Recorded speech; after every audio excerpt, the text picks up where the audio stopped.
پرہیزگار تھا، اسے پتا چلا کہ ابھی میری 1000 سال زندگی باقی ہے، تو اس کے دل میں یہ خیال آیا چلو ایسا کر لیتے ہیں کہ 900 سال میں گناہوں کی وادی میں چلا جاتا ہوں، 900 سال میں گناہ کر لیتا ہوں، اور جب 100 سال باقی رہے گا تو میں توبہ کر لوں گا، گناہ ترک کر دوں گا، اور اس کے بعد میں نیکیاں شروع کر دوں گا، اور جب میں توبہ کر لوں گا تو پھر میرے پچھلے گناہ معاف ہو جائیں گے، اس کے بعد گناہ نہیں کروں گا۔ اب یہ اس نے ارادہ بنا لیا کہ 900 سال گناہ کرتا رہوں گا، اور 900 سال کے بعد 100 سال میں نیکیاں کرتا رہوں گا اور توبہ کر لوں گا تو بخشش ہو جائے گی۔ میرے محبوب کے غلاموں، 900 سال گزر گئے، گناہوں کی وادی میں ایسا گر چکا تھا، اسے سمجھ بھی نہ لگی۔ 900 سال گزر گئے، ہماری تو عمریں ہی 40 50 60 70، بہوں کو زور لگے جناب اگے جائے تھے 80 سال، لیکن 900 سال گناہوں کی وادیوں میں گر چکا ہے، گزر گئے 900 سال، پتہ بھی نہیں چلا۔ 100 سال رہ گیا، خیال آیا کہ 900 سال تو گزر چکے ہیں، 100 سال باقی رہتا ہے۔ اب گناہوں کا سیاہ دبا اس کے دل کے اوپر ایسا لگ چکا تھا کہ اس کے پورے دل کو اس نے گھیر رکھا تھا۔ تو پھر کیا ہوا، اس کے ذہن میں یہ خیال آیا کہ چلو ایسا کرتے ہیں، 900 سال گزر گئے، ابھی توبہ نہیں کی ہے، ابھی 100 سال رہتا ہے، تو چلو میں 90 سال اور گناہ کر لیتا ہوں، 90 سال اور گناہ کر لیتا ہوں، باقی 10 سال باقی رہیں گے تو میں توبہ کر لوں گا۔ پھر وہ 90 سال بھی گزر گئے،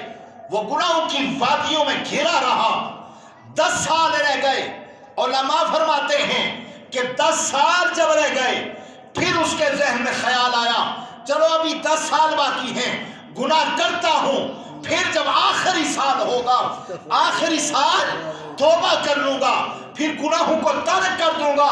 آخری سال میں توبہ کروں گا، پہلے گناہ معاف ہو جائیں گے، پھر اس کے بعد گناہ نہیں کروں گا۔ حتیٰ کہ اس کا آخری سال بھی آ گیا، آخری مہینہ بھی گزر گیا، اور آخری ہفتہ بھی گزر گیا، یوں ہی وہ آگے ڈیٹ بڑھاتا رہا، چلو آخری دن توبہ کر لوں گا، حتیٰ کہ وہ آخری دن بھی گزر گیا، فرشتہ موت آ گیا، لیکن اس کو توبہ کا موقع نہیں ملا۔ غور کیجئے کہ ہمارے ساتھ بھی ایسا نہ ہو جائے، جو وقت ملا ہے، جو موقع ملا ہے، اسے غنیمت جان لیجئے اور صدقے دل سے توبہ کر لیجئے، تاکہ ہمیں جو موقع ملا ہے اس سے ہمیں یہ فائدہ اٹھا لیں۔ نہ جانے ہمیں اس کے بعد موقع ملے یا نہ ملے، نہ جانے ہم اس کے بعد توبہ کر سکیں یا نہ توبہ کر سکیں۔ میرے محبوب کے غلاموں، سیدنا فاروق اعظم رضی اللہ تعالی عنہ، آپ نے بس آخری بات اجازت چاہوں گا، جو احباب آ رہے ہیں وہ بھی ذرا جلدی سے آئیں، اور کوشش کیا کریں ذرا جلدی آئیں تاکہ کچھ باتیں مقصد کی آپ بھی سن لیا کریں، ہم بھی آپ کو سنائیں، اور اللہ ہمیں غور و فکر کی بھی توفیق عطا فرمائے۔ میرے محبوب کے غلاموں، سیدنا امیر المؤمنین فاروق اعظم رضی اللہ تعالی عنہ، وہ فاروق اعظم کہ جس کی نیکیاں آسمان کے ستاروں کے برابر ہیں، وہ فاروق اعظم جس کا جنت میں محل آقا کریم علیہ السلام نے دیکھا ہے۔ میرے محبوب کے غلاموں، فاروق اعظم رضی اللہ تعالی عنہ، آپ نے ایک خادم کی ڈیوٹی لگائی تھی، اور ڈیوٹی کیا تھی؟ روزانہ 2 بار یا 3 بار آ کے مجھے یاد دلاتے رہنا موت کی۔ مجھے روزانہ آ کر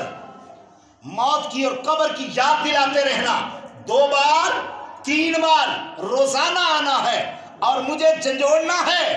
مجھے یاد دلاتے رہنا۔ روزانہ خادم آتا، بارگاہ میں حاضر ہوتا اور یاد دلاتا،